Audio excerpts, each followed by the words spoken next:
தீங்கு நாளில் தமது கூடாரத்தில் என்னை மறைத்து, தமது கூடாரத்தின் மறைவிடத்தில் என்னை ஒளித்து, என்னை கண்மலையின் மேல் உயர்த்துவார். தேவன் தரும் வார்த்தை நமக்கு பாதுகாப்பையும் உயர்வையும் மிக அழகாக, தெளிவாக, ஆழமாக சொல்வதை நாம் பார்க்கலாம். வாழ்க்கையில் சில நாட்கள் சாதாரணமாக இருக்கும், ஆனால் சில நாட்கள் அபாய நாள் போல் தோன்றும். பிரச்சனை, பயம், எதிர்ப்பு, துன்பம், எதிர்காலம், வேதனை, கஷ்டம் எல்லாம் ஒரே நேரத்தில் வந்து நம்மை சூழும். அந்த நேரத்தில் மனித உதவி எல்லாம் குறைந்து போகலாம்.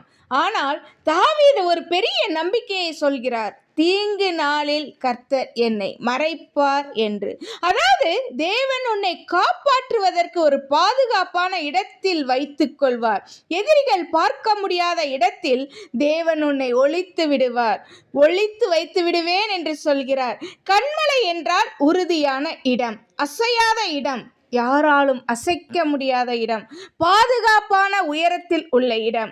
இதன் அர்த்தம் என்ன தெரியுமா? நீ இப்போது கீழே தள்ளப்பட்ட மாதிரி உணர்ந்தாலும் தேவன் உன்னை பாதுகாப்பாக உயரத்தில் நிறுத்தப் போகிறேன் என்று சொல்கிறார். இந்த வசனம் நமக்கு சொல்லும் உண்மை, அபாயம் வந்தாலும், தீங்கு வந்தாலும், சோதனை வந்தாலும் தேவனுடைய ஜனங்கள் தனியாக இருக்க மாட்டார்கள் என்பதை தேவன் அவருடைய மறைவில் மறைக்கிறார், காக்கிறார், பின்னும் உன்னை உயர்த்துகிறார்.